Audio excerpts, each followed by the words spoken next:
Okay, so in this video, what we're going to look at is free transform and how to really move images, rotate them, size them, manipulate them inside of Photoshop.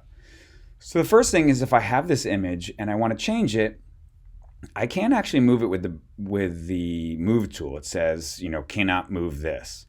Now, you could simply do convert to normal layer, or in the beginning, you could simply just click on the little lock that's there and it becomes a layer that I can now move and manipulate. What we're going to do for this is I just want to show you kind of different ways we can really manipulate this image. And I'm going to constantly duplicate this background image just to show you all the different ways. So a real simple way to do that is one of two ways. You can drag this down to the new button down at the bottom of the layers palette, or I can do Command J and it makes a copy of it. And then I'm going to turn that one off. And now I want to change the size of it. So you can go to Edit,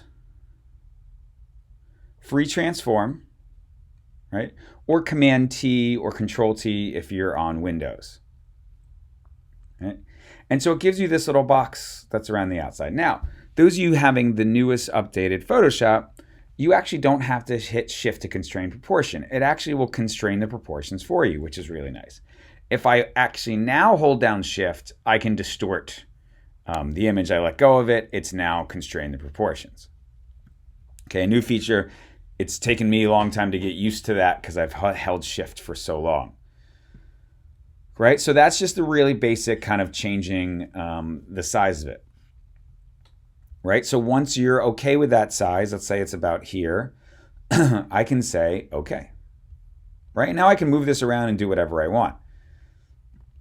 So let's take another copy of this, Command J, Command T, and now I'm going to right click. If you don't have a right clickable mouse, if you're on a laptop like I am, hold the Control key down on the Mac and click.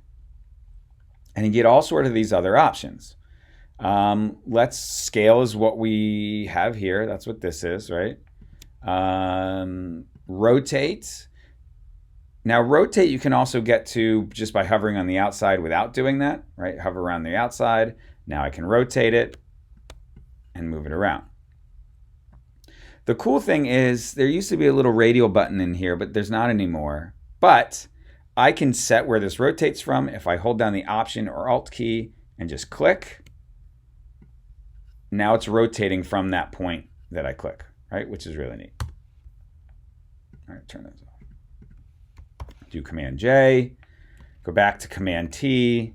So rotate you can always get to just in the regular Command T. You can see it on the outside there. Let's look at what skew does. So skew, you can grab the edges,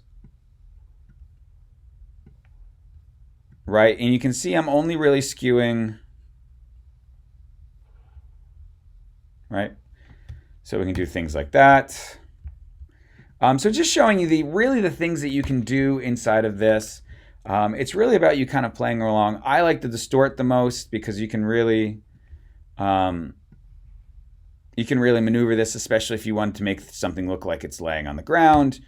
Distort is your friend. And there's another tutorial we'll look at in this series where we really look at what distort is doing.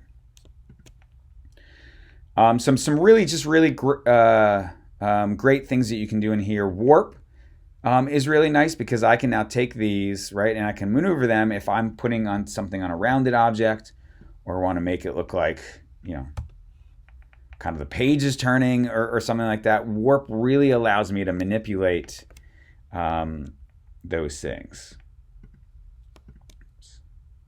Go to warp. And it also gives me little handlebars, and you see I can bend this, and we'll have a tutorial later down the line where you put something on a book, and so you need this curve in order to make that work. So whenever you're in a transform and you want to get out of it, you can simply just hit the escape key and it'll get out of it, or hit the do not, right, symbol there.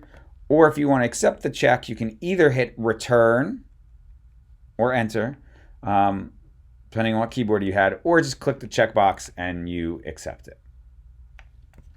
Some other really great, just really quick functional ones is you can say, I want to just rotate it 180. You can say, I want to flip it horizontally. You can flip it vertically, right? So you can do all these kind of flippings real fast so you don't have to worry about it, right? And that's the general idea of free transform.